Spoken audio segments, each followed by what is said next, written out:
research-based evidence in reviewing and preparing policies and strategies. These have been made possible by the quality and integrity of our research, various efforts to disseminate findings through publications and dialogue forums, and by participating in various government-led technical teams and committees to review and develop policies and strategies. Some of the sectors we have contributed intensively and proactively through our research and policy reviews include finance and planning, industries and trade, investments and economic empowerment, agriculture, regional administration and local government, minerals, energy, education, health, employment, and the National Bureau of Statistics.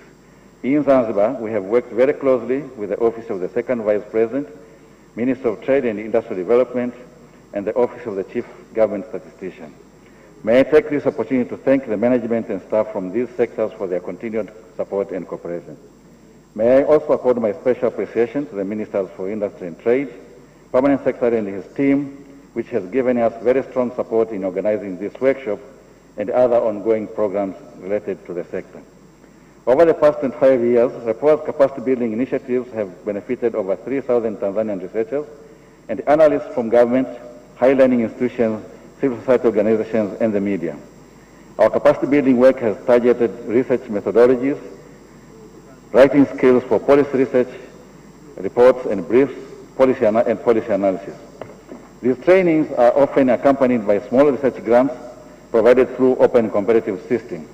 We have also supported research users in the government, Office of the National Assembly, and civil society organizations on policy analysis and evidence-informed policy-making skills. In recent months, we have reached out to producers, processors, and exporters of various commodities, including leather, rice, horticultural products, and seaweed, aiming to enhance their understanding on how to address productivity and quality constraints across these respective value chains so that they can become internationally competitive. Your Excellency, guest of honor and invited participants, over the past 25 years, REPOA has proved to be the growing and learning organization. Research conducted by the Think Tanks and Civil Societies program of the University of Pennsylvania ranked the REPOA as the top think tank in Tanzania for 6 consecutive years, and in 2020, it was ranked 4th among over 90 similar think tanks in sub-Saharan Africa. These successes are attributed to the concerted efforts of REPOA staff, board of directors, members of REPOA, and support from our funding partners. We undertake all of our work independently and diligently, and we have continued to cooperate with all development stakeholders in availing and using research-based evidence in developing policies and various development strategies in Tanzania mainland, Zanzibar, and in the East African region. Our research program over these 5 years, 2020 to 2024, have taken into account our national development aspirations as outlined in the National Development Vision 2025, the third 5-year development plan, and the key trends in global development. The program will focus on productive sectors and their linkages to inclusive development, competitive trade and job creation, gender equality, empowerment of women and youth, and human development, good governance, accountability, citizen participation, environment and climate change, and technology and innovation. We believe that research in these areas will continue to provide answers to some emerging challenges in the world and to inform efforts of Tanzania to build an economy that is competitive, inclusive, and sustainable, while at the same time achieving sustainable development goals by 2030.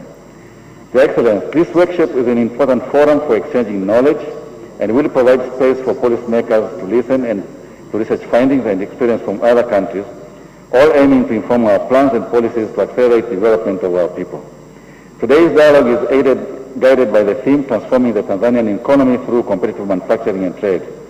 That is why the Minister of Industry and Trade considered it strategic to partner with REPOA as it touches on its mandate directly. The choice of the theme was dictated by 3 factors. First, implementation of the third 5-year plan, whose thrust is to strengthen our economy by making it competitive, recognizing that all countries are competing for markets, capital, and raw materials for the benefit of their respective economies, creating jobs and improving welfare of their people. This raises the need to assess our production systems, especially on the linkages between productive sectors, and to identify opportunities for integration in the global economy and trade systems.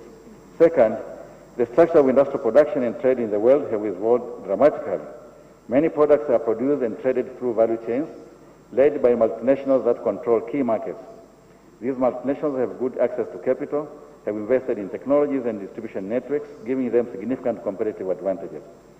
The most important thing is for African nations to understand how to insert into these value chains using their natural resource base. A recent research presented at the 25th meeting of the senior officials and experts organized by the Economic Commission for Africa, held in Kigali, showed that Africa contributed to only 0.08% of exports of mobile phones and its accessories, and imported 1.8% of the global market worth $241 billion. In contrast, China produced and exported 63.4% of this value. However, Africa sells 7% of raw materials used in producing various mobile phone components and electronics, including cobalt, aluminum, tin, nickel, copper, palladium, etc. Thus, Tanzania and Africa in general could increase the scope of producing mobile phones for accessories using these raw materials rather than selling them in raw form and remain trapped at the low value segment of the value chain.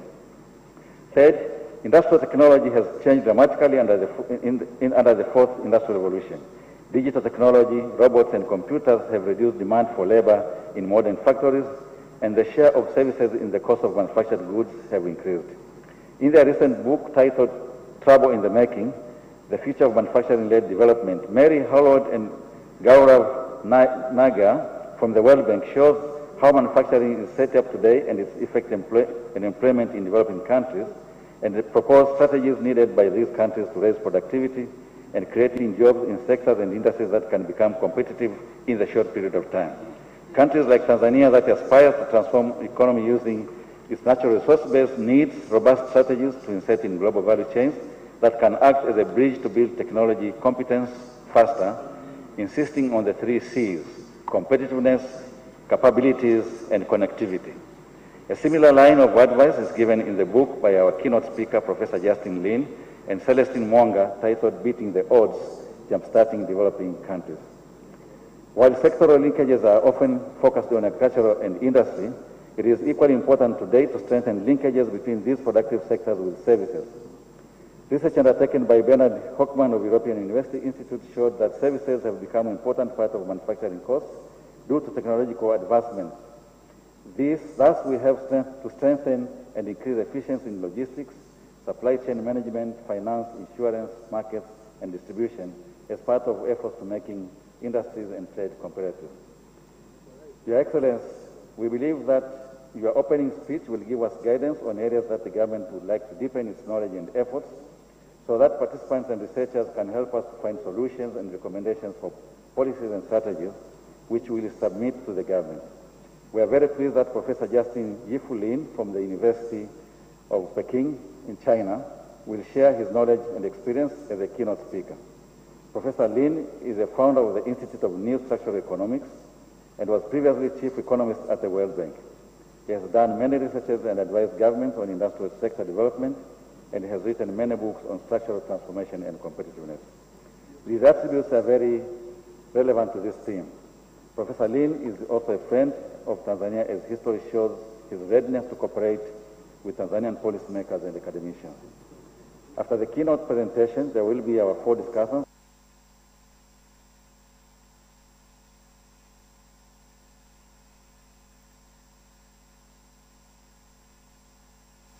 Tanzanian industries, and Dr. Jehovenas Aikaeli from the School of Economics at the University of Dar es Salaam. The session will be chaired by Honorable Professor Kitila Mkumbo, Minister for Industries and Trade.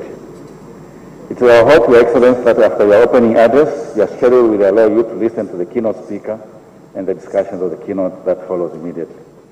In addition to the keynote, there will be panel discussions involving experts from various sectors, including government, private sector, research and academic community from Tanzania and from outside Tanzania. While many international participants will be connecting virtually due to the current travel conditions, allow me to recognize Mr. Ahmed Leshebola, the team leader of the TEDCOM 2 program funded by the European Commission, who managed to travel from Brussels and will be among the panelists. Your Excellency and distinguished participants, the successes I outlined at the beginning could not have been realized without financial support. So please allow me to convey our sincere appreciation to the various partners and countries that have supported our institution for a long time. These include our current co-founders, which are the embassies of Sweden, Denmark, Norway, and Ireland. Other program funders are the British High Commission through its Foreign and Commonwealth Development Office and the European Union Commission. In commemorating our 25th anniversary, may I recognize our founding partner, the Embassy of Netherlands, and those that focused on our institutional capacity building, including the International Development Research Center of Canada and the Bill and Melinda Gates Foundation through ACDF. There are many local and international organizations who supported various programs, but I cannot mention each one by name. But I'm very pleased that some of them are here and others are following this workshop virtually. We also recognize contribution we have received from the government through various ministries and agencies from the Union Government and the Revolutionary Government of Zanzibar, the Parliament of Tanzania, and the judiciary. Various civil society organizations, the media, have cooperated very well with us. I would like to thank them all. Your Excellency, in spite of the successes I have outlined, there are some challenges which I believe are within the capacity of the government and other national stakeholders in resolving them.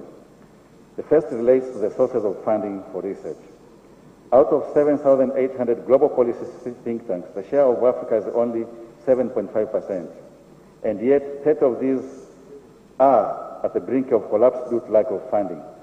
Domestic sources of funding in Africa are very slim, either from the government or the private sector. Thus, we have had to rely on developed partners and their other foreign sources to a large extent. These sources may not be sustainable, as the priorities of these funders tend to change over time when their country policies evolve. It is therefore imperative for the stakeholders to begin to think on alternative ways of funding policy research. One option under consideration is the establishment of a research endowment fund. Once we have had a detailed proposal on the sources, structure and governance of such a fund, we will also contact your esteemed office, and please do not hesitate to support us. The second challenge relates to the current system of issuing research permits and access to data and information needed for research purpose. While we understand the good intention of the government in amending the laws and regulations governing research permits and data access, the time it takes now to process permits and sometimes for the access of data makes timely analysis of important issues, policy issues, very difficult. Your Excellency, timely policy analysis is important in informing policy reviews and the independent assessment of implementation outcomes. We request the relevant authorities to consider these regulatory issues again with these consequences in mind. Your Excellency and distinguished participants, I'm confident that participants will learn and contribute to the objectives of this workshop. May I take this opportunity to thank all the speakers and panelists, discussants, and all participants for setting us time to attend this 25th annual research workshop. I reiterate our sincere appreciation to Your Excellency Vice President for being here with us this morning out of your busy schedule. I thank you very much for your attention.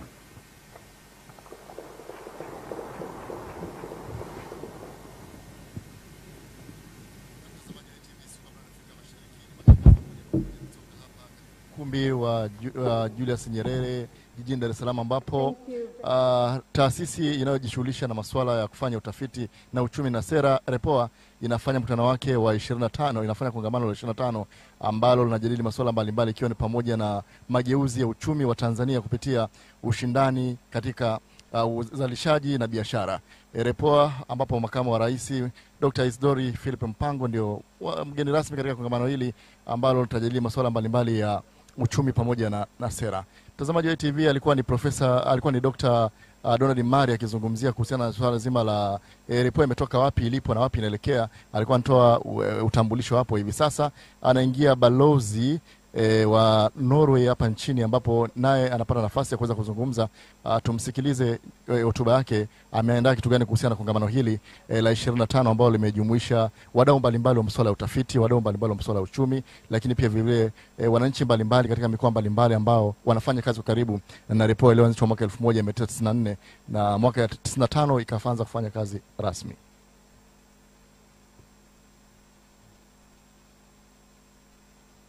Executive Director and staff of REPOA, invited guests, ladies and gentlemen.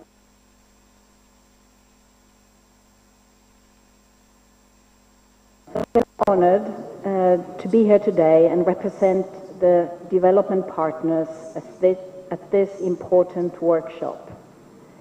The discussion on this year's theme of transforming Tanzania's economy through competitive manufacturing and trade comes at a very opportune moment as Tanzania aspires to become an industrialized and more competitive economy by 2025.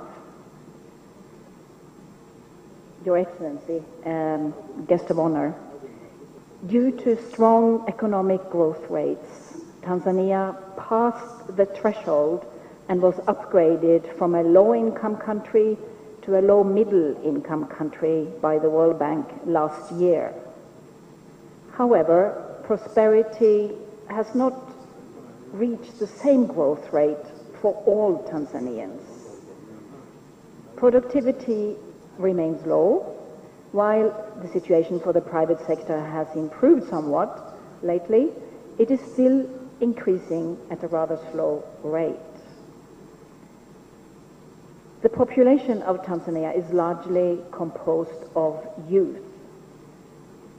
Every year, about 1 million graduates enter the labor market.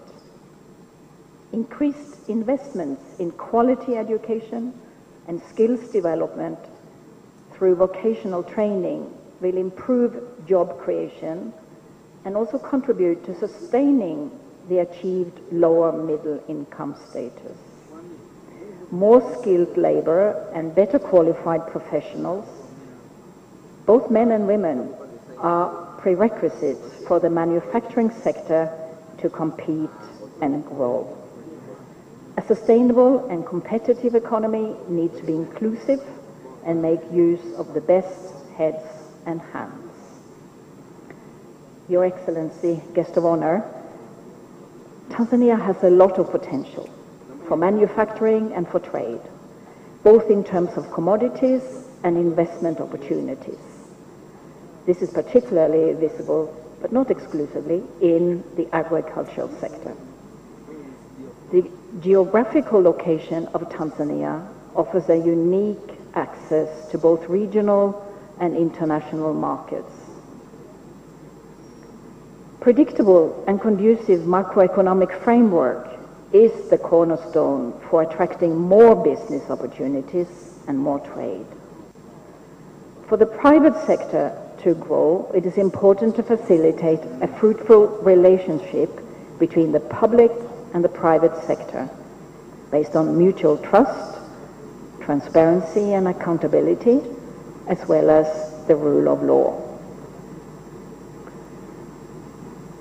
We as development partners are pleased to see an increased focus on improving the conditions for investments, including a review of the legal framework and increased dialogue with the private sector. More extensive dialogue and qualitative consultations based on research and facts could further contribute towards an industrialized economy and stronger integration with the external market and businesses. The recent ratification of the African Continental Free Trade Area Agreement means that Tanzania has joined a market of 1.2 billion customers with a combined GDP of $3 trillion. If the potential of this unified market is successfully utilized, Tanzania can reap huge benefits in terms of increasing value addition, creating jobs, and increase incomes. Your Excellency, guest of honor, the world is in a transition from physically or manually operated processes to digital ones. There is a rapid convergence of the physical and virtual worlds. Prosperity in all sectors of the economy depends more and more on science, technology, and innovation. Research and development are rapidly improving almost every part of the production processes. Interconnectivity and data are the core of this transformation. For Tanzania to improve the competitiveness of its economy, it is vital to create favorable conditions to attract more investments in digitalization. More reliable internet will connect people with knowledge and innovation, and It can also lead to cost savings through more efficient industrial processes and business transactions. Your Excellency, Guest of Honor, today's industrialization comes at an environmental cost, and there is increasing emphasis on reducing the carbon footprint on human activities. We need cleaner and greener production technologies, as well as affordable and greener energy for ordinary people.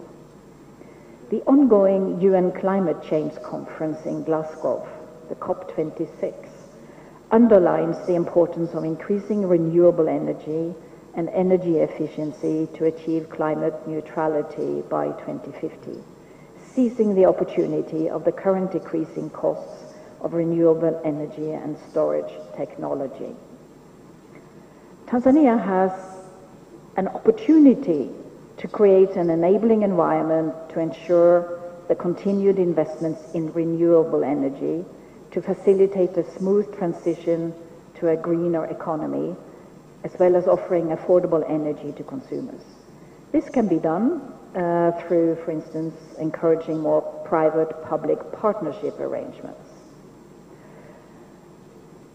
This is not only relevant for the energy sector. Tanzania should prepare sectors such as agriculture, water and infrastructure to adapt to climate change and facilitate communities to be more resilient to the impact of a changing climate.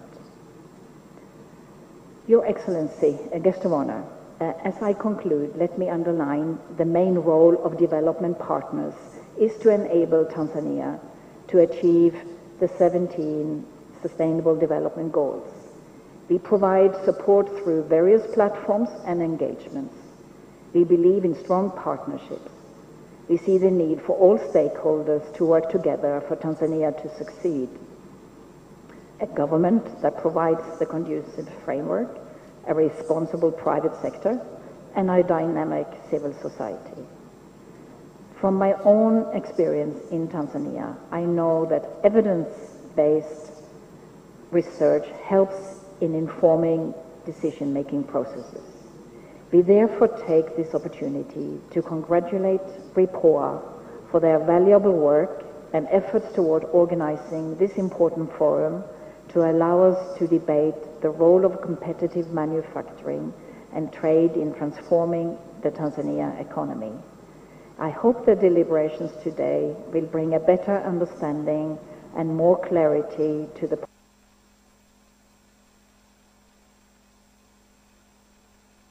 Tanzanians.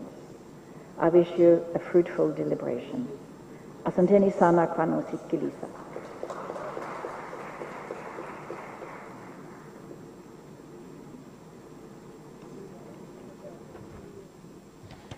Mtazamaji wa ITV Superbrand Afrika Mashariki, ni matangazo moja kwa moja kutoka katika ukumbi wa Julius Nyerere, ambapo kongamano la 25 linalohusu mageuzi ya uchumi wa Tanzania kupitia ushindani katika uzalishaji na biashara kupitia REPOA ndio linafanyika hapa, ambapo makamu wa rais wa Jamhuri ya Muungano wa Tanzania Dr. Philip Mpango ndio mgeni rasmi, na hivi sasa ametoka kuzungumza balozi wa Sweden, na muda mfupi ujao atazungumza Profesa Rwakaza Mkandala ambaye ni mwenyekiti wa bodi ya wakurugenzi wa REPOA, ambaye atazungumza hapa. Atatuambia ni kitu gani ambacho amekiandaa katika hotuba yake katika kongamano hili ambao limehusisha wachumi mbalimbali, watu ambao wanajihusisha na masuala ya sera.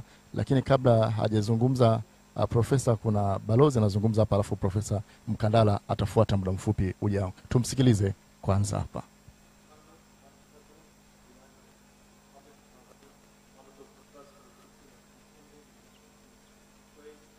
Honorable Dr. Omar Said Shaban, Minister for Trade and Industrial Development in Zanzibar, Honorable Regional Commissioner Amala,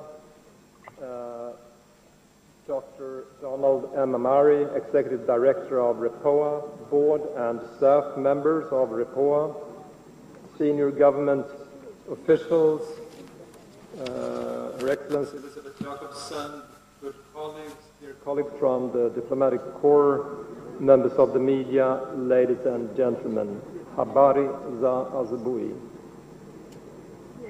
It is a true honor for me to be part of REPOA's 25th annual research workshop, and I wish to take this opportunity to congratulate you on your silver jubilee. Hongera sana. The Swedish Embassy has supported REPOA for over a decade now, and we believe that research is central to socio-economic transformation for growth and poverty reduction. The motto of REPOA is "Knowledge is power," and you have demonstrated time and again how important it is to get the facts right. Without proper data and solid analysis, it's very difficult to draw any sound conclusions or make any good recommendations. Your Excellency, guest of honor, I've been invited to talk about how to attract foreign direct investment to accelerate transformation and enhance competitiveness. The contribution that foreign direct investment, so-called FDI, makes to a country's economic development and its integration into the world economy is widely acknowledged. Over the past 3 decades, Tanzania has made considerable efforts to improve its investment climate with a view to attract more FDI to its economy. No doubt, international competition out there is fierce. Countries, regions, and cities, they fight for investors and business attention as they see the benefits of foreign capital and also international expertise entering their market. I have had the privilege to work with attracting FDI into Sweden. I'm pleased to share a few observations from my own country and how we work. To begin with, I think it's important to recognize that it's the individual company that makes the decision to invest in a country. In other words, what do they expect to get out from their investment? And usually one looks at 3 different aspects. It could be about enter a market to expand their sales, but it could also be to getting access to important resources such as natural resources and human resources, or a combination. But it could also be to divide the company's value chain by, for instance, setting up a factory production facility. Your Excellency, guest of honor, when a country is trying to attract FDI, it's also important to look at the quality of the investment. How will it fit into your country's long-term development plans? How does a potential investor align with sustainable development goals? In our case, in the case of Sweden, we note that companies often are interested in coming to specific locations where similar firms are clustered or where they will find the desired and skilled labor force, the knowledge. Any potential long-term investor will first and foremost be looking at the framework conditions in the country, in the host country. Is there rule of law? Is there an independent judiciary? How predictable is the business environment? Is there a risk that goalposts suddenly will change? And even if they commit themselves for a longer term, an investor also wants to understand how it could transfer their investment to a future owner and exit the market in an orderly fashion. If that comes with a high risk or at a high cost, many companies will hesitate to enter such environment. Your Excellency, guest of honor, we must also recognize that FDI is a two-way street. It's inward and it's outward. It's about opening the market, its market to the outside world. In the case of Sweden, our accession to the EU in 1995 gave a real boost, as it gave us access to free movement of capital, goods, services, and also people. And it has brought prosperity and welfare. And I would like to echo my colleague, Ambassador Jacobsen, that we very much welcome Tanzania's ratification of the African Continental Free Trade Agreement and the many efforts that we now see taking place from Tanzania's side to expand its economic diplomacy. Tanzania has a tremendous potential and should be enabled to enlarge its economic footprint, not only in the region but also globally. Sweden, we have a program called Open Trade Gate, and if there is serious interest from Tanzania, they are prepared to assist companies here to export to Sweden and to the European Union. We're also supporting the Arusha-based Trade Policy Training Center, so-called TRAPCA, which provides capacity building for African trade experts. Your Excellency, guest of honor, among the important ambassadors for a country, at least when we talk about FDI, are probably the companies that have already invested here. In 2019, we commissioned and worked very closely with REPOA to conduct a Nordic business survey, the first of its kind. And we're also very pleased that Honorable Minister Mkumbo took time to meet with the Nordic business community in May this year to discuss the findings. The report showed that Nordic companies have invested significantly in Tanzania. They have created many jobs and paid substantial taxes. Many of them have also been here for a very long time. And the reported data offered insights into specific components of the business environment in need of reforms. These included labor and immigration procedures, availability of skilled competences, and tax administration. The recommendations in the report supported and aligned with the ongoing institutional reforms and actions aimed at strengthening the business environment in Tanzania. Your Excellency, Honorable Guest of Honor, there is a proverb teaching us that the best time to plant a tree is 20 years ago. The second best time is now.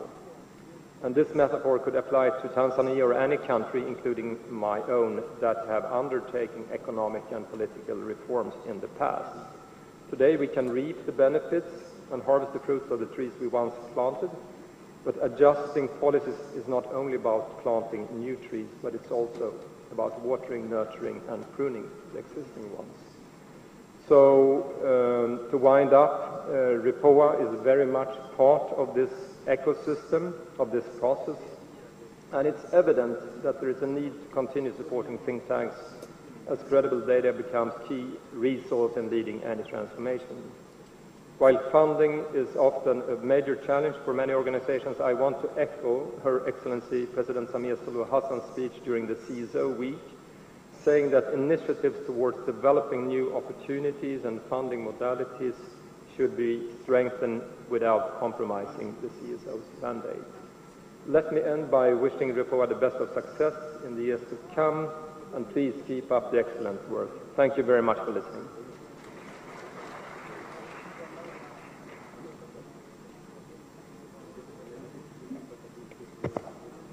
Thank you very much, Ambassador Ant, and for a very good speech on how we can attract FDI for accelerating transformational and to enhance competitiveness in Tanzania.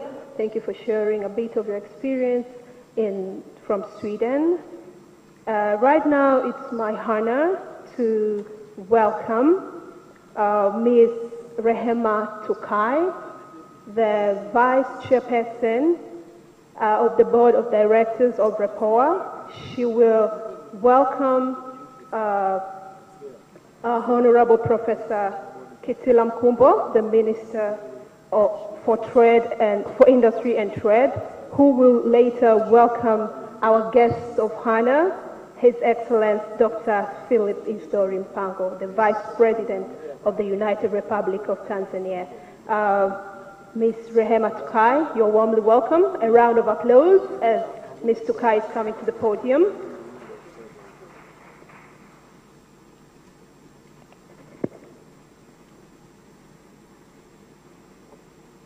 Your Excellency, Dr. Philip Isdori Mpango, the Vice President of the United Republic of Tanzania, Honorable Professor Kitila Mkumbo, Minister for Industries and Trade, Honorable Mari Saidi Shabani, Minister for Trade and Industrial Development, Revolutionary Government of Zanzibar, Honorable Amos Makala, Regional Commissioner for Dar es Salaam.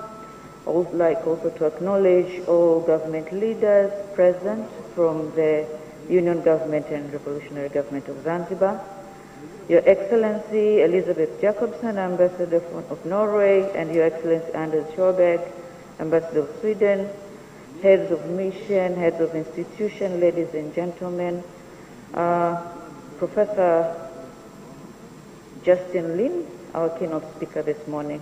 Good morning, everyone.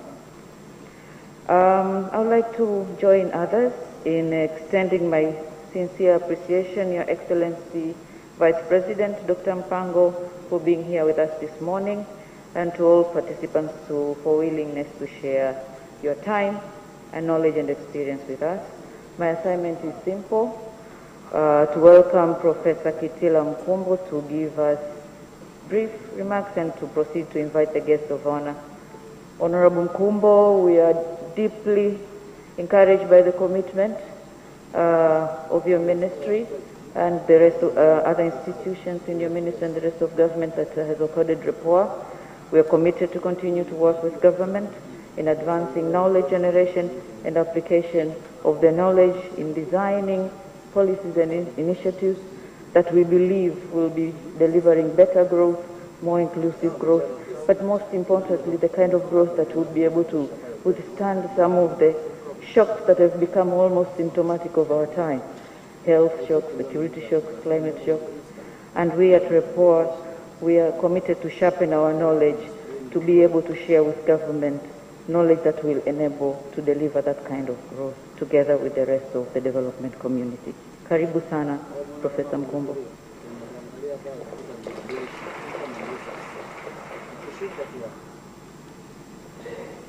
Na mtazamaji wa TV Super Brand Afrika Mashariki, ni kongamano la 25.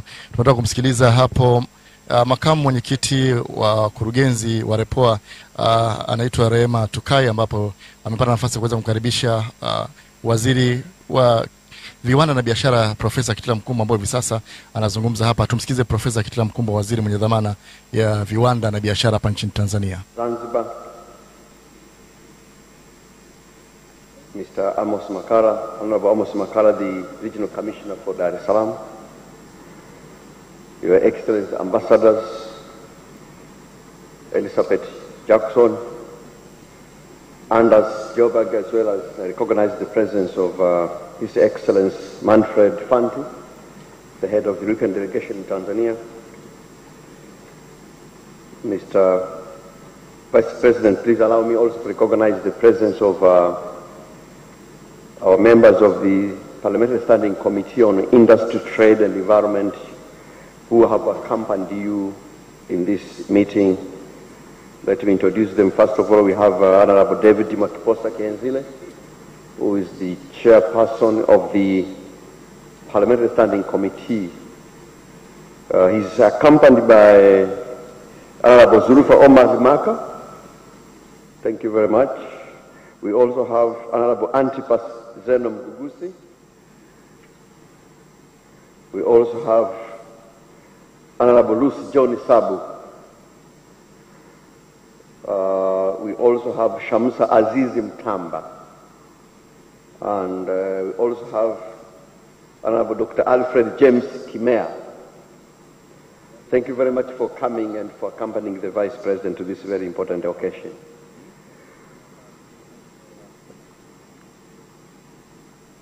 Your Excellency, ladies and gentlemen,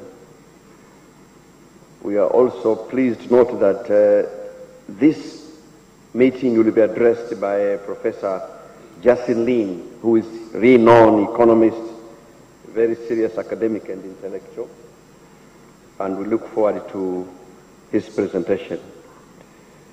Let me also introduce the members of the House of Representatives from Zanzibar who have come to attend this meeting. They came with Honorable Omar Said.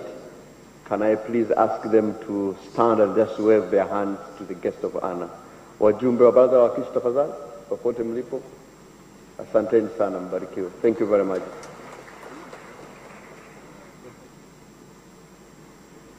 Your Excellency, my role is to invite you to address this gathering, but before I do that, just allow me to say very few words. One is to thank you very much for accepting our invitation to grace this very important occasion.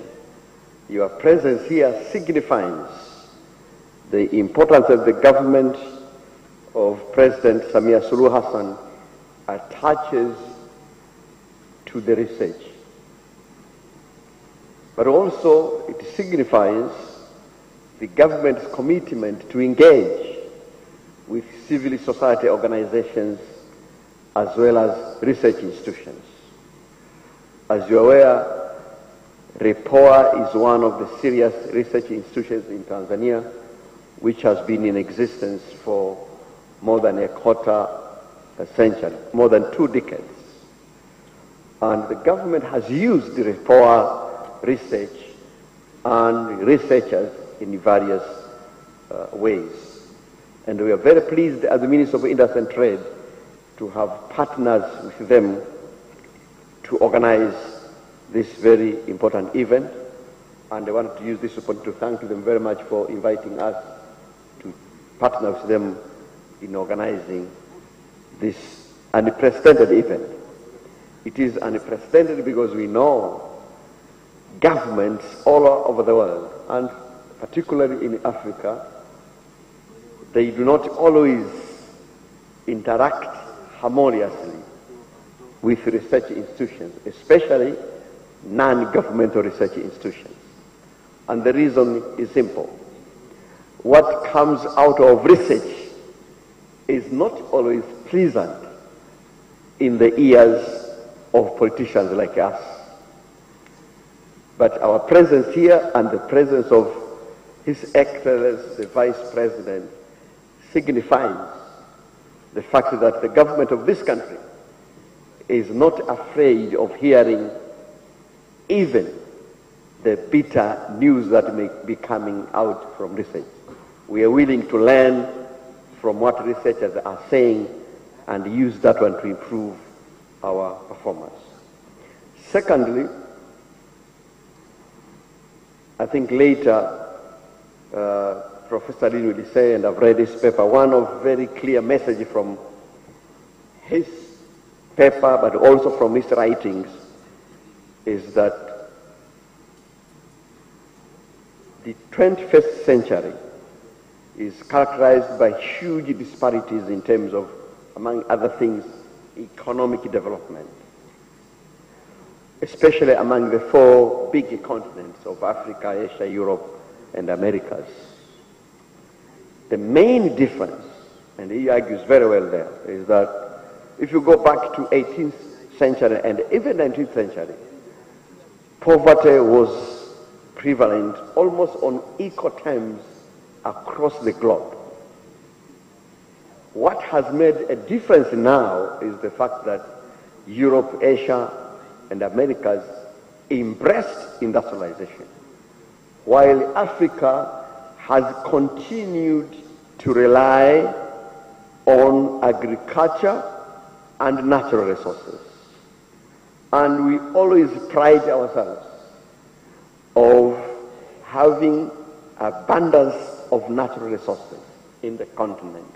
And almost every single country in Africa is endowed with abundance of natural resources. But we learn from our friends who have developed that having natural resources in abundance alone would never get us out of poverty. What has gotten other countries out of poverty is industrialization, which is why our 3rd National Development Plan squarely embraces industrialization as the major agenda. And we are so pleased that this year's theme for REPOA, we chose manufacturing as a characterizing theme during the workshop. And we hope that during this workshop we will be able to get some evidence-based ideas from researchers which will inform our policy. This workshop is coming at a very opportune moment because the Minister of Industry and Trade is at the moment embarking on industrial mapping in the country. And we believe that your ideas will help us inform that process, which is almost a 6-month process, which is going to culminate into an industrial map, but also an industrial master plan for the country so that we know which industries we have to promote, where and how. Your Excellency, with those few remarks, this is your gathering. You are the one supposed to be making a speech on behalf of all of us. I wanted to stop there and thank you again for accepting our invitation to attend this very important meeting. And with those words now, I have a pleasure to honorably invite you to address this occasion. Asante sana Mheshimiwa.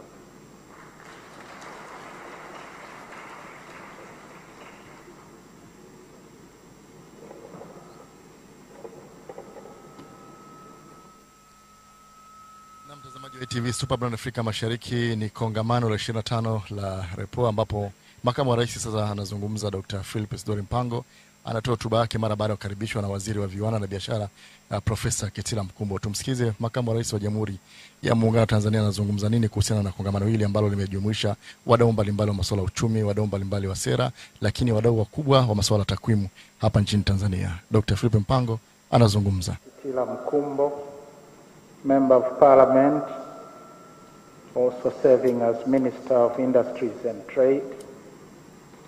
Honorable Dr. Omari Said Shaban, Member of the House of Representatives and Minister of Trade, Industry Development in the Revolutionary Government of Zanzibar.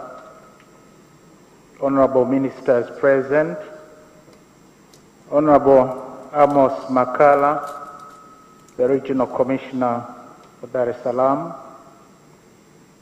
honorable members of Parliament, and I'm really delighted to see the entire Parliamentary Standing Committee on Industry, Trade and Investment, led by Honorable David Kihenzile, Your Excellency Elizabeth Jacobsen, the Norwegian Ambassador to Tanzania, Your Excellency Anders Sjöberg, the Swedish Ambassador to Tanzania, Excellency Ambassadors and heads of missions and international organizations, the regional commissioners present. I recognize my brother, Honorable Abubakar Kunenge, the Regional Commissioner for the Coast Region, senior government officials from the United Republic of Tanzania and Revolutionary Government of Zanzibar, Madam Rehema Tukai, the Vice Chairperson of the Board of Directors of REPOA, Dr. Donald Mari, the Executive Director of REPOA, and also all other staff of REPOA. And in a special way, I want to recognize Professor Justin Yifulin, our keynote speaker from Peking University, China, who is online, distinguished speakers, panelists, and invited guests here present, as well as those who are online, representatives of the media, ladies and gentlemen, good morning. It is a great honor and privilege for me to be here this morning to grace the occasion of REPOA's annual research workshop on behalf of Her Excellency Samia Suluhu Hassan, the President of the United Republic of Tanzania, who wished personally to address this august assembly, but due to other national exigencies, she could not be here. In fact, she is right now on her way on a state visit to Egypt.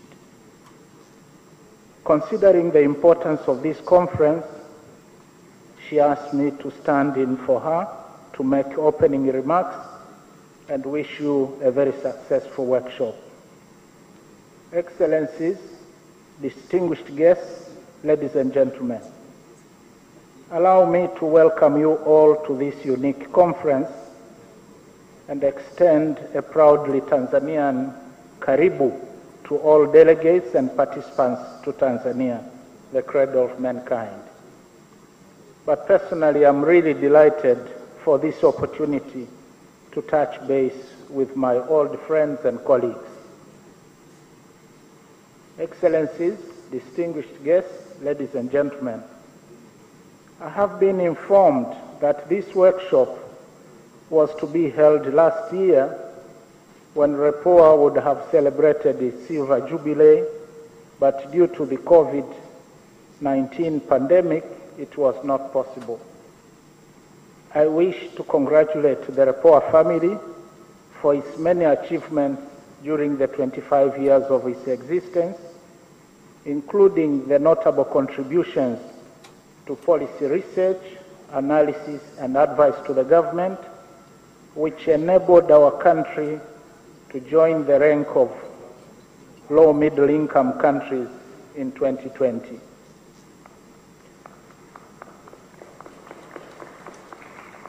As pointed out by the Executive Director of REPOA, Dr. Donald Murray, REPOA's core business since its establishment in 1994 has been to generate knowledge through research and to build policy research capacity. REPOA has indeed played its part by undertaking policy relevant research and informing policy dialogue. I'm aware that at the international level, REPOA has been ranked 4th best among 92 think tanks in sub-Saharan Africa. Congratulations for this achievement. You have really made Tanzania proud. Please continue with this good work, and may I use this opportunity to urge other research institutions in the country to emulate the work done by REPOA.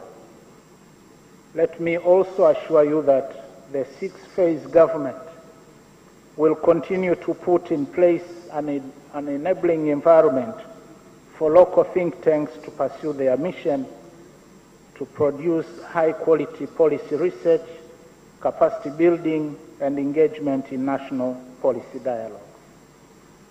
Excellencies, distinguished guests, ladies and gentlemen, may I also take this opportunity on behalf of the government to thank the development partners that continue to support REPOA and other think tanks in the country.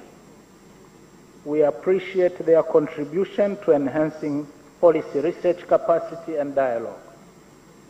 May I also urge the private sector to appreciate and proactively support research work. Surely, in the 21st century, we cannot succeed without research.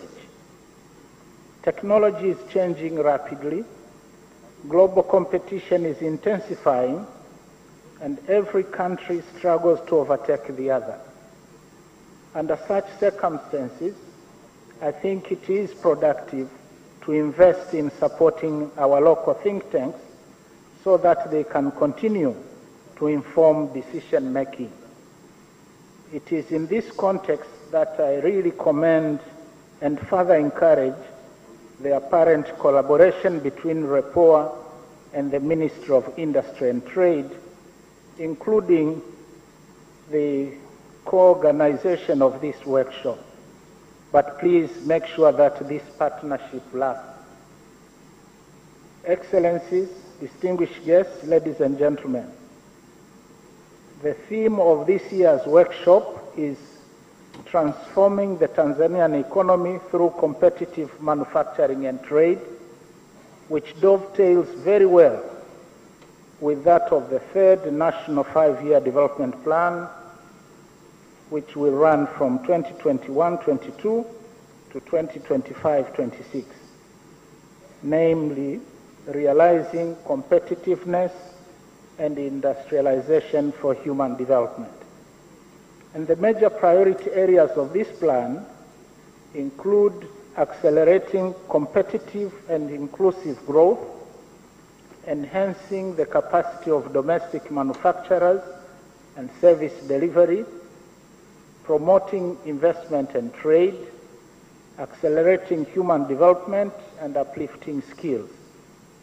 It is therefore obvious that the thrust of this workshop relates very well with these strategic areas of the plan, especially on manufacturing, trade, and competitiveness, which are very fundamental for fast-tracking structural transformation of our economy, which is needed to propel Tanzania to upper middle income status. Excellencies, distinguished guests, ladies and gentlemen, when we speak of building an economy led by natural resource-based industries and trade, it is important to recognize that Tanzania is not the only country with similar aspirations, as we are competing for capital, markets, and raw materials globally, as well as in regional economic blocs such as SADC, EAC, AFCFTA, and therefore we need to think carefully how we can produce and trade competitively for our economy to grow and for the lives of our people to improve visibly.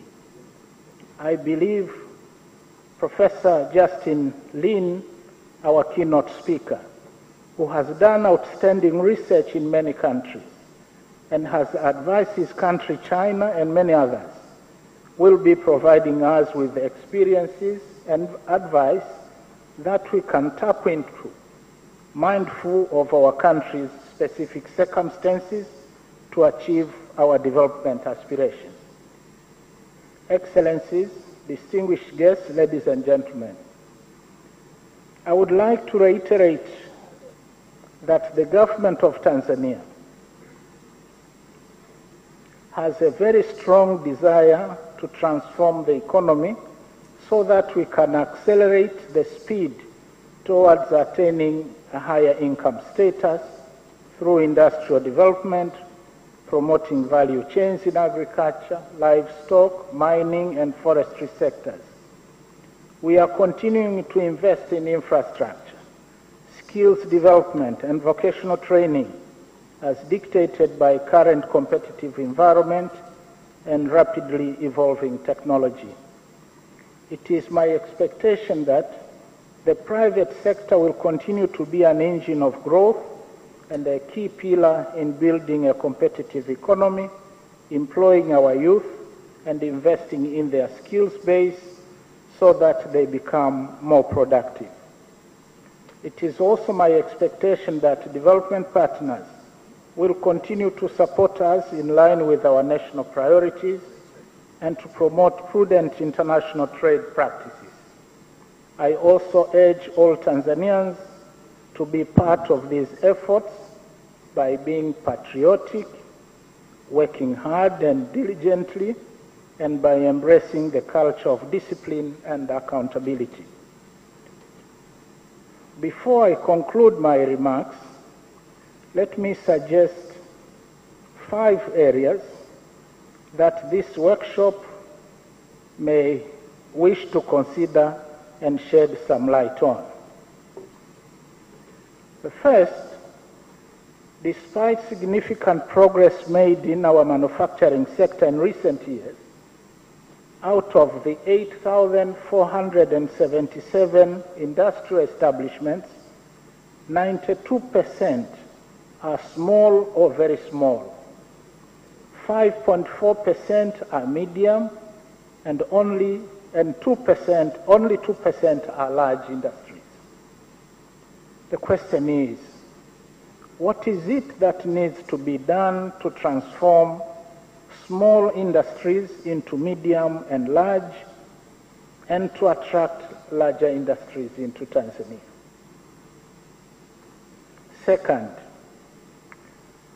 Tanzania is a very large country with vast natural resources. However, value chains remain underdeveloped and many commodities are exported in raw form. We have heard the Executive Director of REPOA speak about undertaking research on some value chains like seaweed, rice, leather, and logistics. I would propose that REPOA and other think tanks should also undertake assessments of value chains for all strategic crops, forest products, as well as minerals. Third, many people are engaged in production and trade in different sectors under informal arrangements. It is obvious that this makes productivity very low, with limited use of technology, precarious employment, and loss of government revenue. The question is, what strategies need to be put in place to ensure that the majority of Tanzanians operate in the formal economy and thereby reap economies of scale? Fourth, how can Tanzania foster interconnectedness and greater use of data that Her Excellency, the Ambassador of Norway, talked about, to better tap into the digital revolution and drive industrialization, without which our advance into the fourth industrial revolution will remain a dream? And fifth, how can Tanzania better position herself to benefit most from the AFCFTA?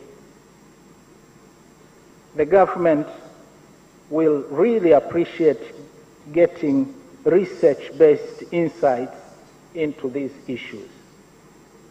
Excellencies, distinguished guests, ladies and gentlemen, after these remarks, on behalf of Her Excellency Samia Suluhu Hassan, the President of the United Republic of Tanzania, it is now my singular honor to declare REPOA's 25th Annual Research Workshop is officially open, and I wish you fruitful deliberations.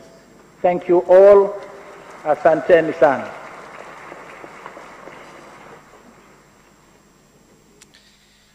Na mtazamaji wa ITV Super Brand Afrika Mashariki, ni makamu wa rais wa Jamhuri ya Muungano wa Tanzania Dr. Philip Isdori Mpango, ambaye amefungua rasmi sasa kongamano hili la 25 la masuala ya masuala ya mageuzi ya uchumi wa Tanzania kupitia ushindani katika uzalishaji na biashara na viwanda hapa nchini Tanzania, ambapo kongamano hili limeandaliwa na REPOA. Ni taasisi inayojishughulisha na masuala ya kufanya utafiti na masuala ya uchumi na sera hapa nchini Tanzania. Tumesikia makamu wa rais amezungumza masuala mbalimbali kuhusiana jinsi gani serikali itaendelea kushirikiana na taasisi mbalimbali ikiwa ni pamoja na REPOA na kuthamini swala zima la tafiti mbalimbali ambazo zinafanywa na REPOA na taasisi zingine ambazo zinashabihisha masuala ya ushindani na ukuaji wa uchumi.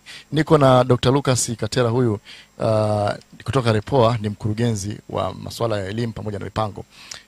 Hotuba mheshimiwa makamu wa rais, unazungumzaje Dr.? Hotuba hii imegusa mambo mengi sana ambayo kwa kweli tukiatilia mkazo basi tutajikuta kwamba Tanzania tunakwenda mbele pale tunapotaka katika swala zima la viwanda na pamoja na changamoto za biashara. Kama mlivyomsikia, ameongelea mambo mengi sana. Kwanza amedadavua kwamba matatizo gani ambayo Tanzania tunapata.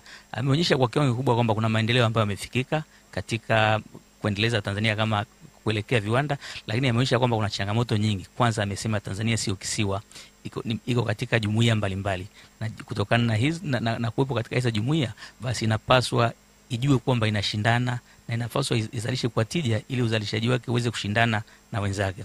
Ameongelea mambo mengi hasa akionyesha umuhimu wa utafiti katika maendeleo ya nchi, na kwa hapo amesisitiza kwamba serikali itajitahidi sana kuwa karibu na watafiti ili sera za nchi ziweze kutungwa kulingana na kupata taarifa kutoka za kitaalamu kabla ya kutunga sera. Ameongea mambo mengi ya maendeleo. Amejaribu vile vile kugusia kwamba Tanzania ina rasilimali nyingi sana, mafuta, ameongelea mambo ya madini na vitu vingi kama hivyo, lakini akaonyesha kwamba vitu vyote hivyo vinatupa namna ambayo tunaweza tukashindana na wenzake kama vitatumika kwa namna ambayo inaweza kulipeleka Tanzania katika tunapoelekea. Na mwisho kabisa amejaribu kuonyesha kwamba sekta binafsi ni muhimu sana katika uchumi. Akasema serikali itawekeza katika mazingira ya kuhakikisha kwamba sekta binafsi inafanya biashara zake. Hapo ina maana anazungumzia masuala kama kutakuwa na kodi ambazo ni rafiki, kutakuwa na mazingira ya kuwavutia wawekezaji wa nje, alafu masuala ya elimu na afya, huduma za jamii zitakuwa bora zaidi kuhakikisha kwamba mwekezaji anayekuja kutoka nje anapata wataalamu kutoka ndani ambao wana elimu stahiki, lakini pia wana afya ya kufanya kazi. Kwa hiyo nadhani hapo alikuwa anaonyesha kwamba huduma za afya nazo zitakuwa ni sehemu ya kipaumbele cha serikali. Dr. tunaangalia kongamano hili la 25 la sikwenda sawia kabisa na kuadhimisha miaka 25 kuanzishwa kwa REPOA. Kwa nini kongamano hili linafanyika sasa na kwa nini leo?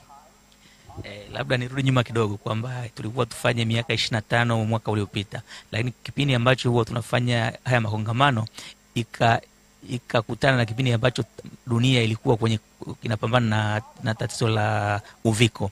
Kwa hiyo tukajaribu kuiahirisha mpaka sasa hivi ilipotokea. Lakini kwa kawaida, kwa wale wanaokumbuka, kila mwaka tunafanya kongamano la namna hii. Lengo la hili kongamano ni kuhakikisha kwamba tafiti ambazo zimezalishwa kwa kipindi cha mwaka mzima zinawafikia walengwa. Hapo ni tunania kuhakikisha kwamba, kwa sababu imekuwa ni swala la mjadala mkubwa kwamba mara nyingi tafiti hamna uhusiano moja kwa moja kati ya tafiti na utungaji wa sera.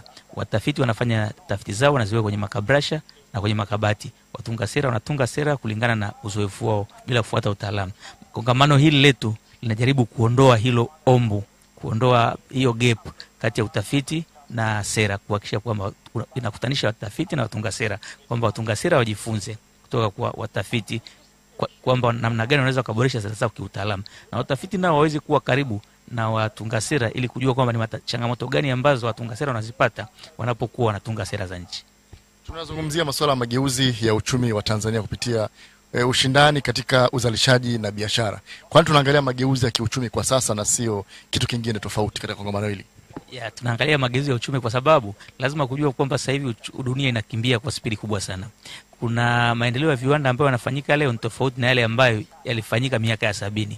Kwa hiyo usipofanya mageuzi yako utakuwa unazalisha lakini unatumia teknolojia ambayo ni ya zamani, ambayo haikufanya ukawa washindani katika soko. Maana yake ni kwamba unaweza kuzalisha bidhaa ile ile sawa na nchi nyingine kama China, lakini China wakajikuta wametumia teknolojia ambayo inawafanya watumie gharama ndogo ya uzalishaji. Kwa hiyo unapofika sokoni, yeye anaweza kuuza bidhaa ile ile kwa bei ambayo ndogo zaidi na akapata faida. Kwa hiyo utashindwa kushindana naye. Kwa hiyo tunachozungumzia mageuzi ya viwanda hapa, tunamaanisha hasa kwamba ni kitu gani kifanyike ili tuweze kuendana na kasi ya dunia inayokuwa sasa hivi.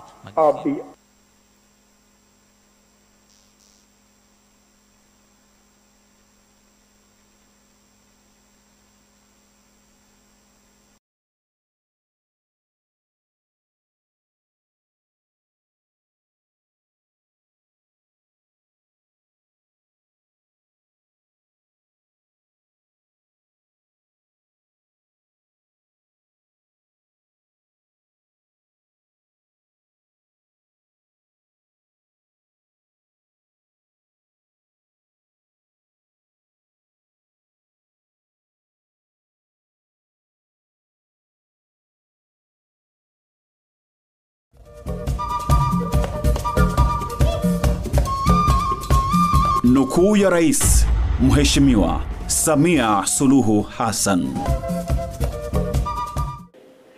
Mimi yangu ni kuangalia performance zenu. Ambaye performance iko chini, namwambia waziri sijaridhika na huyu, natoa.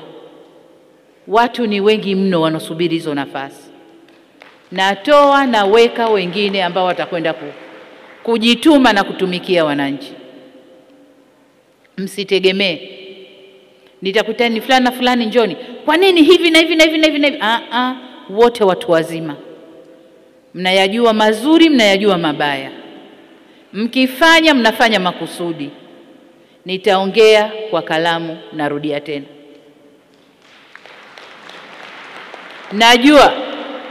Najua kuna wanaonitizama nilivyo na wakasema umama hamna kitu huyo. Najua nilisema ndani ya miezi 6 nilikuwa nasoma na nyinyi mmenisoma. Kwa sasa tumesomana, kazi iendelee.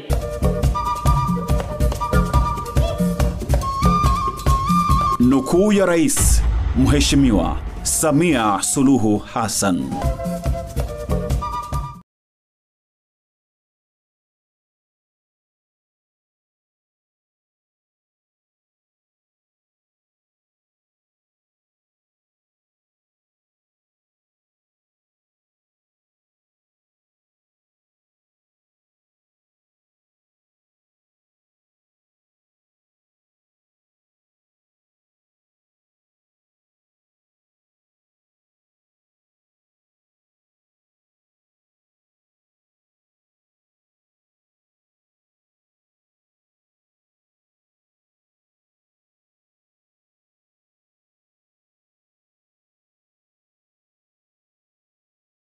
You need to have a power supply, secure power supplies.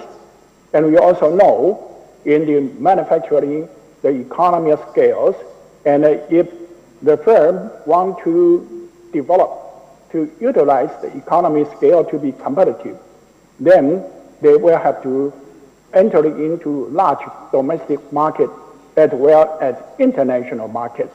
And for that, they need to have the role, they need to have the port facility to make the reach of large market possible. But we also know the firms themselves will not be able to provide those kind of infrastructure. And not only in the hard infrastructure. If the firm want to enter into the industries, they need to have the new skills, new human capitals. And the firm will not be able to train those kind of new skills or new human capital by the firm themselves. And so, without the government help to provide incentive to the first mover or to overcome the market values in the improvement of hard and soft infrastructure, then the industrial transformation will not occur. But the government's capacity and the resources to remove the bottlenecks in hard and soft infrastructures are limited. So the government will have to use those kind of limited resources and implementation capacity strategically in a format called industrial policy. Targeting the industry, the country wants to develop, provide compensation for the externality for the first mover can come from domestic economy or from foreign direct investment. And also to provide the necessary hard and soft infrastructure for those kind of target industry. And this way of organizing government activities can be called the industrial policy. Certainly, industrial policy is not a concept unknown to the government. In fact, almost all the countries in the world applied industrial policy in the past, but unfortunately, most of them failed. And as a result, industrial policy becomes a taboo in many corners of global development community. For example, when I first became the chief economist of the World Bank in 2008, and within the World Bank, we cannot discuss industrial policy. We cannot recommend our recipient country to practice industrial policy. And so it's a very important issue to study how to make the industrial policy to be successful. And from my own research of the successful country, I find the successful industrial policy need to target the sectors which are the country's latent competitive advantages. What do I mean by the latent competitive advantages? That means the sectors based on the factor cost of production, they are among the lowest in the world. They can be competitive in terms of factor cost of production. However, the competition in the market is a competition of total cost. Total cost also includes the transaction cost, which is determined on whether you have the adequate hard infrastructure or soft infrastructure. And if the transaction costs are too high, even you have low factor cost of production, you are not competitive in the market. And for this kind of sectors, we call them the latent competitive advantages sectors. In this latent competitive advantage sectors, because of low factor cost of production, the firms are viable.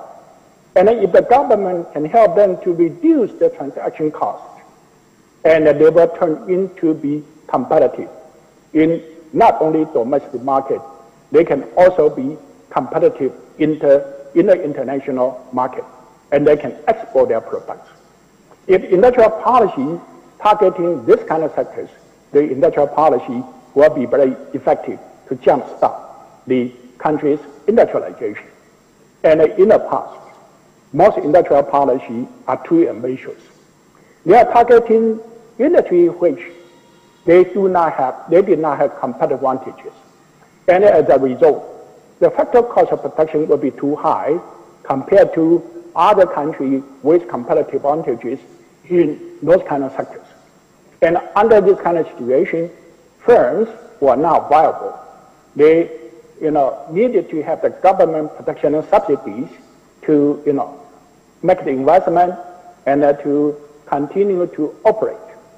And those kind of protection and subsidies, even though the government may be able to help them to establish, but their survival without protection subsidies, and they cannot export those kind of products to the global market.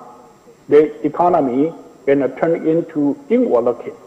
And those kind of products, even though you could produce them, they are not competitive compared to the imported goods. And certainly with that, the country will perform very poorly. And as a result, industrial policy became a bad thing in the global development communities. But how can the government pick the sectors which are in line with the country's latent comparative advantage? Latent, that means you are not there yet. And for this, we can learn from the history. Historically, all the countries in the catching up process, they all apply industrial policies. And when they apply the industrial policy to be successful, they have some general principles. First, they identify countries which they have the similar endowment structure as yours. And secondly, they are growing dynamically. And their per capita GDP is about 100% higher than yours. In modern time, it can be 200% higher than yours. And I list, a lot of historical, evidence for that, including Britain, UK, in the 16th and 17th century. At the time, UK was on the process of catching up Netherlands. And its per capita GDP, was about 70% of the UK, and certainly Germany, France, and the US, in the late 19th century, when they wanted to catch up the UK at the time, their per capita GDP was about 60% to 75%. And we can go down to even the modern times. For example, in the 1980s, Ireland wanted to catch up the United States, Germany, and their per capita GDP was about 50% of the US at the time. So that is the historical evidence. If you want to apply the industrial policy successful, you need to choose the right country for your target.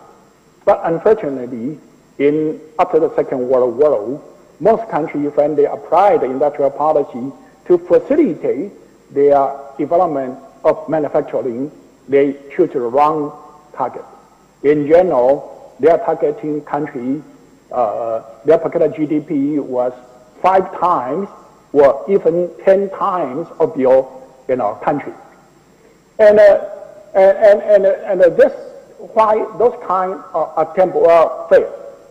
Because first you need to target a country that have the similar endowments as yours. Because if they have the similar endowments, that means they will have similar comparative advantages as yours. And if they are growing dynamically for 20, 30 years, that means almost all the sectors in the country will be consistent with their comparative advantages. But if they are growing dynamically for 20, 30 years, they will accumulate their capital very quickly, and they will upgrade the industry. And some of their mature industry will lose their comparative advantages. And those kind of mature industry will be your sunrise industry, will be the industry that you have the latent comparative advantages. So that means that for countries with a similar endowment structure, the forerunners successful and dynamic industrial development provide a blueprint for your country to identify the latent comparative advantage sectors. And if you follow these kind of ideas, then there's some golden opportunities for African countries. Because if you can see, the few successful countries after the Second World War, they industrialized and modernized and became prosperous. They all capture a specific opportunity. That is a global relocation of labor-intensive industry from higher-income countries. The first one was Japan, after the 1950s. At that time, the U.S. lost comparative advantages in the labor-intensive industry, and Japan entered. And Japan certainly became industrialized, and now Japan is one of the highest income countries in the world. And by the time of 1960s, Japan's per capita GDP increase, wage rate also increased. And at that time, South Korea, Taiwan, China, Hong Kong, China, and Singapore, they were agrarian economy in the 1950s. And in 1960s, they captured the upgrading of Japanese industry and to enter into the labor-intensive, export-oriented manufacturing sectors. And they became the newly industrialized economy. And now, certainly, they all became high-income economies. And by the time of the 1980s, the wage rate in the East Asian tigers rose up. And China, in 1980s, was a low-income agrarian economy, and China captured that opportunity to develop labor-intensive, export-oriented manufacturing, and China now became one of the most successful countries in the world. And this idea can also apply to African countries, and I'd like to mention, Mauritius. Before the 1980s, 70s, Mauritius certainly just like a typical African country. But in 1970s, Mauritius started to, capture the opportunity of the rising wages in Hong Kong and Taiwan, and entered into the textile and garment sectors, valuing up the export processing zone, and to invite foreign direct investment from Taiwan and Hong Kong to make investment in Mauritius. And at that time, the per capita GDP of Mauritius was about 50% of Taiwan and Hong Kong. And now Mauritius per capita GDP is already more than $10,000 US. And Mauritius can do it, and I think other African countries follow the same ideas should be able to do it.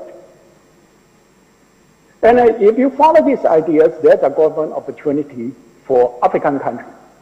Because 30 years ago, in 1990s, the per capita GDP in China was about $320 US, less than half of the $660 US in Africa. But because China grew so dynamically in the past 30 years, as I mentioned, the per capita GDP in China in 2020 was 10,500, and which was about seven times of the 1,500 US of per capita GDP in sub-Saharan African countries. And currently, China's wage rate for non-skilled blue-collar workers is about $600 US. For non-skilled blue-collar workers, monthly wage rate was about $600. And China will continue to grow. China will move up the industrial ladders, and China will relocate those labor-intensive manufacturing.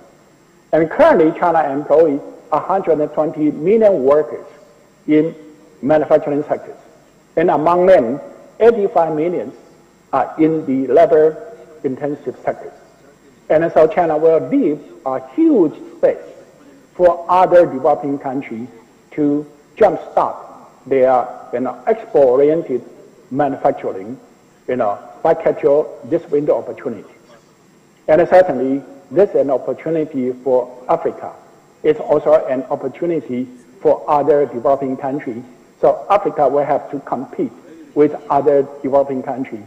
And the way, my recommendation to capture these opportunities is for African governments to play the proactive facilitation role to make the transformation successful in their country. And can African countries do it? I started to promote these ideas when I was the chief economist at the World Bank in 2008 to 2012, and I was delighted to see Ethiopia followed this recommendation, and as you know, now Ethiopia rolled up the laser sectors very successfully by attracting the foreign direct investment in China to relocate their production in the shoe sectors and to be successful. And not only, Ethiopia, your neighboring country, Rwanda, also captured that opportunity to develop government sectors. And they were able to, attract foreign direct investment from also China and to build up the government factory and to be successful. And so I think that once the idea is right and it's possible for African countries. Certainly now we are in the fourth industrial revolution. As I mentioned, in Africa, lost to the rest of the world only after the first industrial revolution. And now we are entering the fourth industrial revolution, and what's the implication for Africa? We know the first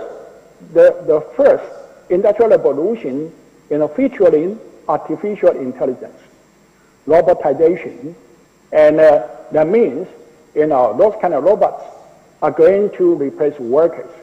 And currently, it's already happened in the higher income countries like US, Europe, to replace the high-paying job, in some of the activities. And with the, technology mature, certainly those kind of robotization will move down to the more routine, low-wage job. And with the zooming fourth industrialization, is that going to be an opportunity or challenge for Africa?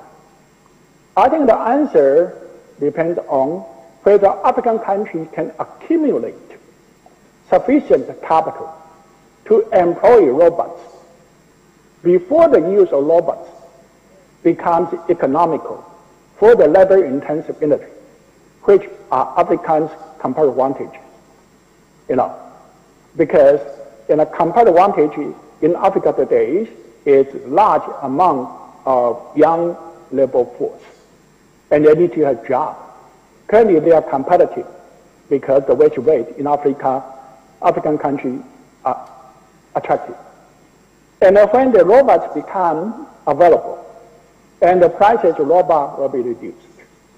And whether Africa can employ those kind of robots very much depends on African countries, accumulate sufficient and capital to employ those kind of robots. If African countries can accumulate sufficient capital, then the fourth industrialization will be an opportunity for Africa. If African countries cannot accumulate sufficient capital to employ those kind of robots, then under that kind of situation, jobs will be taken away, and you are going to have a huge number of unemployed workers, and it will be a threat to social political stability in African countries. Then what is the best way to accumulate capital quickly in the face of the zooming challenge of the fourth industrial revolution? The best way is to use your existing competitive advantages to develop the labor-intensive and export-oriented manufacturing sectors. Currently, you can still develop those kind of industries, and you rely on your amount of supply of labor force, and to be competitive in domestic market and international market. And with this competitiveness, you can accumulate capital in foreign exchanges in the fastest possible way, and accumulate capital. And when those kind of technology become economically viable, you will have sufficient capital to employ them. So my conclusion is that if African countries can move deterministically and fast in the above direction, the first industrial revolution will be an opportunity instead of a challenge for Africa.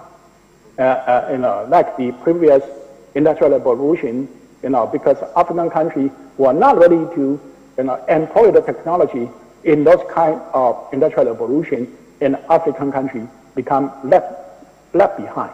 And to be ready, you need to have the capital to employ those kind of technology. And now we are facing the challenge of the COVID-19. And as Donna mentioned at the beginning, Tanzania, African countries, and the world are facing the recession. That means the government in Tanzania and other African countries, they have resources to use industrial policy to facilitate the structural transformation now and the immediate post-pandemic recovery. Not only so, global development community may reduce their support to African countries and other developing countries. So that means with the less and the limited available resources, the government's industrial policy should adjust a little bit now. Should first aim quick wins for generating jobs, export, and revenue by helping the existing firm with such as credit, trade credit, tax exemption, and debt restructuring, to allow them to be able to weather through this period of time. And also rejuvenate the existing industrial park and the export processing zone. I understand that in Tanzania and many African countries, they already built up the export processing zone, special economic zone, and they need to make those kind of zones function and to provide the needed infrastructure, heart and soul to support the existing firm. And also it's very important to retain the existing FDIs. I think that Tanzania and many other African countries, they already attracted some FDIs to come. You may not be able to, attract more to come at the current moment, but it's very important to retain the existing one. And if the existing FDIs, they can do well, then it will be the best investment promotion for your country. And after the situation returns to the normal, then the government certainly can use the approach I described in the above, and also in my new structural economics called the growth identification and facilitation, to identify the latent competitive industries and to facilitate their investment from domestic firms or FDIs, and to grow dynamically and to make yourself ready to meet the challenge of the fourth industrial revolution and turn those kind of challenges into opportunity. So let me conclude. Poverty is not destiny. And the diversification from resources and agriculture to manufacturing according to a country's competitive advantage is the path to prosperity. And dynamic economic growth and rising wage in China and other emerging market economies like the Vietnam or like the Malaysia, Thailand, will provide a great opportunity for other developing countries to jumpstart their industrialization and dynamic economic growth, certainly including African countries. And African countries can grow as dynamically as other successful countries in East Asia and other parts of the world if they have a facilitating government to help the firms to capture this window opportunity. And if Africa can succeed in it, then the first industrial revolution will be an opportunity instead of a challenge. And certainly I only have limited time, and if you would like to know more about these ideas, I would like to recommend two books. One is The Quest for Prosperity, published by Princeton University in 2012, and the other one is Between the Arts. It's a book I co-authored with Celeste Manga, the former chief economist of African Development Bank, and it's also published by the Princeton University Press. Thank you very much.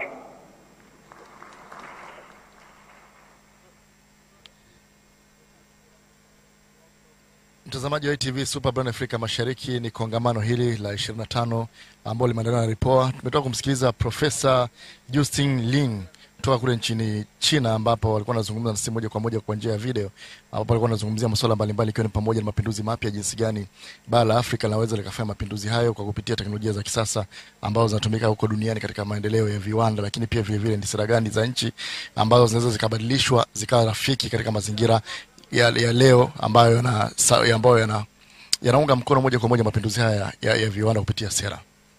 Tusikilize kutoka ukumbini. Revolution. Another round of applause to Professor Justin Leo. Thank you very much, Professor. And right now, our guest of honor is having other responsibilities to attend this afternoon. Therefore, keynote discussions, which will be led by Honorable Professor Kitila Mkumbo, will follow after the vote of thanks and photo session. So right now it's my honor to welcome Professor Rose Mwaikambo, the former chairperson of REPOA's board and the current REPOA member, to give a vote of thanks on behalf of REPOA. Professor, you're warmly welcome. Another round of applause as Professor is coming to the podium.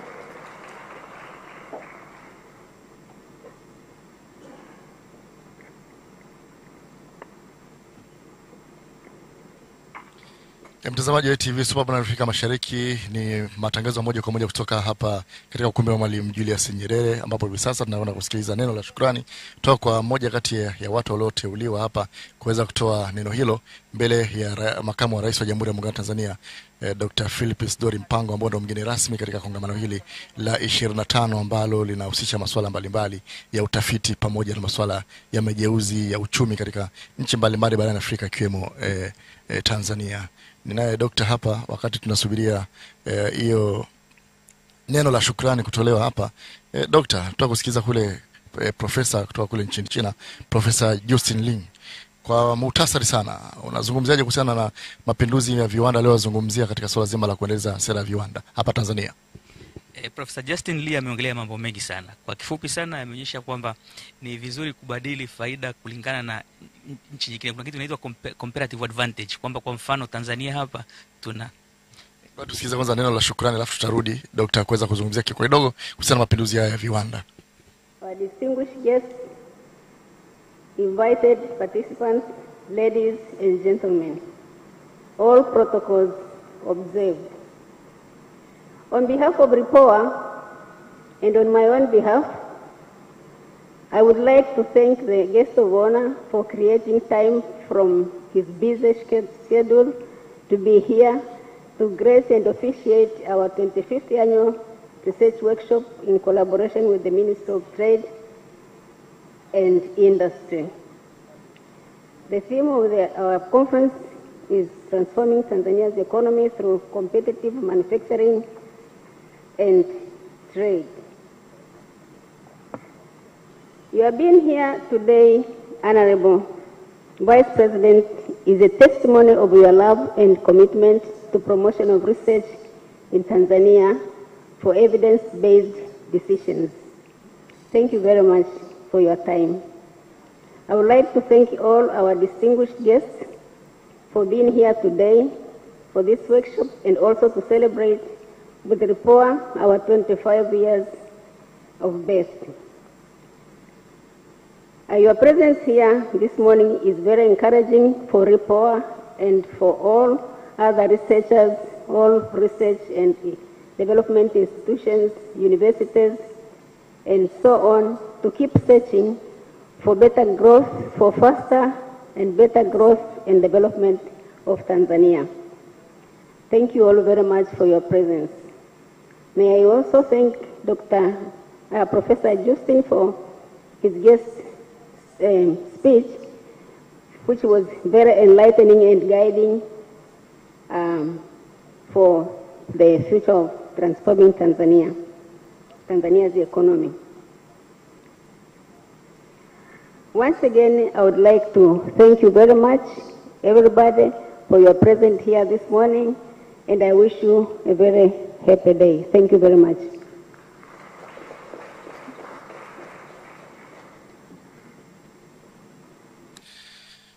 Mtazamaji wa ITV Super Barani Afrika Mashariki, ilikuwa neno la shukrani hapo kutoka kwa moja kati ya watendaji wa REPOA. Ninaye hapa Dr. Lucas Katera.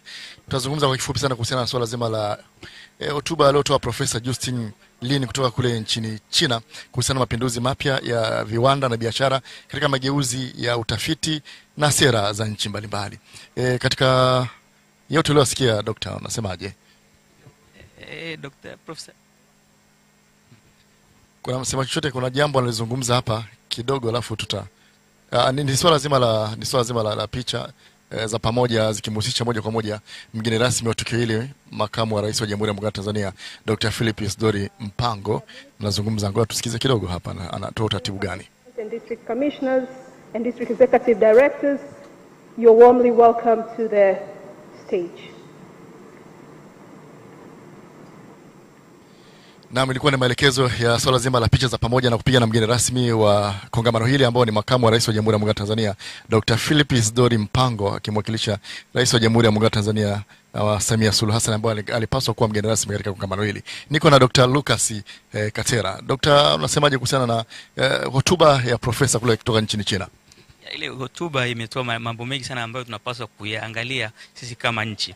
Kwanza ameongelea kuna kitu kinaitwa comparative advantage, kwamba hii ni ile faida unayopata kutokana na mazingira ulionayo. Kwa mfano Tanzania tuna mlima Kilimanjaro, tuna mbuga za wanyama, hakuna juhudi yote ambayo tulifanya kwa ajili ya kuona vitu hivyo. Lakini sasa akazungumzia ili kuenda mbele tunatakiwa sasa kubadilisha hiyo comparative advantage kuwa competitive, yani kuifanya hiyo kishindani. Namna gani ambayo tunaweza kufanya mlima wetu ambao tumeukuta pale uweze kutuingiza katika ushindani katika swala la mfano utalii. Kwa hiyo ni mambo ameongelea kwamba tunaweza kutusaidia kwa hapo. Kwa hiyo amesema kwamba viwanda vyetu viangalie namna gani ambavyo tuna advantage, tuna faida za namna hiyo. Kwa mfano kama tuna milima, tuna mbuga za wanyama, tuna mali asili, basi tuangalie viwanda vyetu vilenge hayo maeneo ambayo tayari tuna ushindani ukilinganisha nchi nyingine. Kwa mfano viwanda ambao vitakuwa vinaangalia masuala ya utalii, namna gani viwanda, kwa mfano uzalishaji wa vyakula ambavyo watalii wanavitaka, usafiri, viwanda ambao vinaenda kwenye masuala ya usafiri ambao ni vitu vinahitaji kwenye utalii. Kwa hiyo amezungumzia mambo kama hayo. Lakini pili amesema vile vile ushindani ni mkubwa sana katika viwanda, katika maendeleo ya sasa. Kwa hiyo usijikite kwenye kuzalisha bidhaa yote, kama kuizalisha inakuwa gharama kubwa. Natoa mfano, amesema kwa mfano kama kutengeneza simu tunajua ni bidhaa muhimu sana katika dunia ya sasa. Lakini kama kutengeneza simu ni gharama kubwa sana, huwezi kushindana na China. Basi angalia, inawezekana betri ya simu China wanaitumia gharama kubwa sana kuitengeneza kwa sababu ina madini ambayo China hakuna, lakini Tanzania hapo. Basi badala ya kufikiria kutengeneza ile simu, uangalie kwamba unatengeneza betri alafu unauzia wa China wanatengeneza simu. Kwa hiyo angalia, si lazima uangalie kuzalisha bidhaa nzima, angalia sehemu ya bidhaa ambayo inakupa ushindani, hapo ndio ujikite. Ameongelea masuala kama hayo. Mwisho vile vile ameongelea masuala ya utashi wa kisiasa, kwamba kila mtu anapozungumzia viwanda basi iwe ni kama lugha ya wananchi wote, viongozi wote, kwamba kama ni kuhakikisha kwamba unawekeza katika watu, rasilimali watu watakao kuwa wanazalisha, basi wao wanaweza kuwa wanakidhi viwango hivyo. Kama unahitaji unahakikisha kwamba kuna kuwa na elimu ya watu ambao wanaweza wakazalisha, unaleta elimu ya ushindani. Kwa hiyo kama unahakikisha kwamba mfumo wa kodi unavutia uwekezaji, unahakikisha kila moja inakuwa ni lugha ya kila mtu. Mwisho kabisa amesema kwamba kipindi tulivyokumbana na COVID, uviko, ni wakati ambao umekuwa dunia nzima imepata mtikisiko. Kwa hiyo inawezekana ikawa vile vile baadhi ya misaada ambayo tulikuwa tunaitegemea kuendeleza viwanda ikapungua. Kwa hiyo nasema kwamba wakati kama huu ambapo misaada kama inapungua, basi nchi ijikite kwenye kusaidia viwanda vilivyopo. Kwa mfano kusaidia viwanda ambavyo vilivyo kwenye kupata mikopo nafuu, kuvisaidia kwenye kodi ili visife, lakini vile vile kuhakikisha kwamba ule uwekezaji ambao umefanyika unatunzwa, to retain current FDI, kuhakikisha kwamba uwekezaji uliopo unatunzwa. Kwa namna gani? Kuhakikisha kwamba wanapata vichocheo mbalimbali na misamaha mbalimbali ambayo itawafanya waendelee kubaki nchini. Kwa kifupi hayo ndio aliyosema. Dr. Lucas, tunapozungumzia REPOA ni swala zima la masuala ya utafiti pamoja na sera, lakini tuangalie mchango wa REPOA kwa miaka takriban kama 5 katika tafiti zenu mbalimbali mnazozifanya. Zimesaidia vipi kuweza kuleta mabadiliko mapya na mageuzi mapya katika swala zima la uchumi kupitia hii sera ya nchi ya uchumi wa viwanda? Kama unavyojua Tanzania imekuwa ikipambana kuhakikisha kwamba mwaka 2025 inakuwa nchi ya uchumi wa kati, lakini baadhi ya tafiti zetu zimetumika katika kutunga sera na tumeweza kufika uchumi wa kati katika mwaka 2020.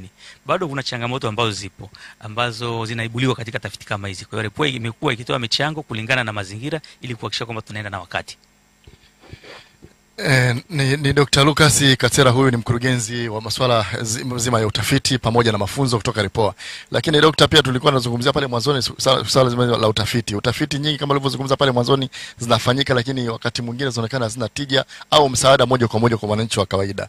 Nyinyi REPOA, hizi tafiti zenu mnazozifanya zinamnufaisha vipi mwananchi wa kawaida na kupata tija kutokana na hizi tafiti ambazo mnazifanya kwa takriban miaka yote hii? Kimsingi ni kwamba tafiti nyingi zimekuwa zinafanyika, zinakuwa na matokeo ambayo yangeweza yakaleta mabadiliko chanya, lakini zimekuwa hazifikii walengwa. Moja ya mambo tunayofanya ni kuhakikisha kwamba walengwa wanapata taarifa za utafiti huu. Mfano ni kama kongamano la leo ambalo linakutanisha wadau mbalimbali kwa ajili ya kupata taarifa mbalimbali za utafiti ili kuzitumia katika shughuli zao za maendeleo. Lakini zaidi vile vile tunahakikisha kwamba baadhi ya matokeo ya tafiti ambayo yanagusa mazingira ya chini moja kwa moja, basi tunaenda kutoa taarifa kwa wananchi wa kawaida, na pia tunajitahidi kwamba yale majarida ambayo yanaweza yakamgusa mtu wa kawaida, basi tunatafsiri kwenye lugha rahisi, kwa mfano Kiswahili, ili aweze kuwafikia. Kwa hiyo REPOA imekuwa na mchango wa kutoa taarifa ambazo tunaona zinaleta matokeo chanya, kwa sababu utekelezaji unafanyika pale ambapo wale walengwa wanakuwa tayari kuyachukua. Lakini pia vivyo kuna swala zima la tafiti hizi zinalenga swala zima la kuleta mapinduzi mapya katika swala zima la sera nchi ya uchumi wa viwanda. Hapa Tanzania tukiangalia kwa tafiti za mwaka jana au tafiti za miaka mitatu iliyopita, naona kuna picha pamoja Profesa Dr. Lucas Katara anakwenda kushiriki na wenzake kwa lengo la kupiga picha pamoja na watu ambao wanaunda REPOA au wadau mbalimbali wa REPOA, ambapo naona makamu wa rais anajaribu kufurahia jambo na watumishi wa REPOA hivi sasa. Profesa, tukihitimisha matangazo yetu hapa sasa, kongamano hili nadhani ni la siku moja, mmealika wadau mbalimbali. Nini hasa tutegemee katika matokeo ya kongamano hili? Tunachotakiwa tutegemea katika matokeo ya kongamano hili ni kwamba wadau mbalimbali watapata taarifa. Tumejitahidi kuhakikisha kwamba kweli kuna tatizo la uviko, kwa hiyo hakuweza kushiriki wote, lakini tunaamini kwamba kwa namna ambavyo tumealika waandishi wa habari katika vyombo mbalimbali ambavyo vinafika duniani kote pamoja na mitandao ya kijamii, basi tunategemea matokeo ya mjadala leo yatafikia walengwa wote, na tunategemea tutaendelea kuwa na kufuatilia kwa njia mbalimbali ili tuone kwamba namna gani ambavyo yanaweza matokeo yakachukuliwa na jamii mbalimbali. Naona ndani ya ukumbi naona watu wote wanasimama kwa lengo la kuweza sasa kutoa heshima ya mwisho kwa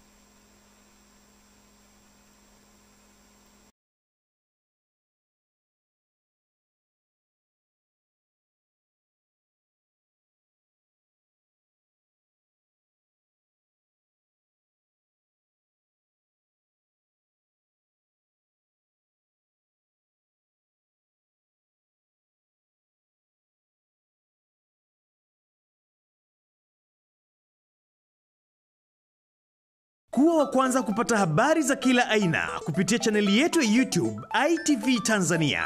Cha kufanya, ingia YouTube, halafu tafuta chaneli yetu ITV Tanzania. Usisahau kubonyeza subscribe ili uweze kuunganishwa nasi kwa taarifa zetu zote.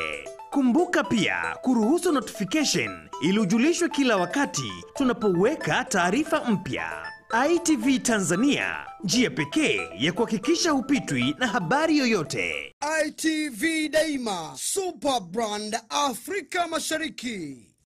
Kipima joto wiki hii kinakuja na mada isemayo athari za mabadiliko ya tabia ya nchi. Je, wakulima wanapatiwa taarifa sahihi kukabiliana na hali hii? Hali ya nchi kiuchumi kuhusu chakula kwa kweli tutaathirika. Manake kwa wilaya ya Tunduru hata wakulima sisi ni sehemu chache ambazo watu wanalima kwa kutumia mbolea wakapata, hasa sehemu za Marumba, lakini Tunduru mjini sisi mara nyingi kula kwetu kwenye mifuko. Ile swala kwa wakulima tishio, kwa sababu kama ni tabia ya hewa ikiwa mbaya, na maana hata kwa wakulima kipato chao kitakuwa chini. Ni kwamba wangetutafutia njia mbadala ya kuweza kutufikishia wananchi kilimo ambacho tulime tusipate athari za mvua. Usikose kipindi hiki ambacho kujia moja kwa moja kutoka studio zetu za ITV, na wewe mtazamaji wetu unakaribishwa kushiriki kwa njia ya simu ukiuliza maswali au kutoa hoja. Ni Ijumaa saa 3 usiku kupitia vituo vyako vya ITV, Radio 1 na Capital Radio. Usikose. Kipima joto kinapatikana mubashara kupitia Facebook @ITV Tanzania na YouTube ITV Tanzania. Marudio ya kipindi hiki utayapata Jumatatu saa 4 kamili usiku katika kituo chako cha Capital TV. ITV Daima, Super Brand Afrika Mashariki.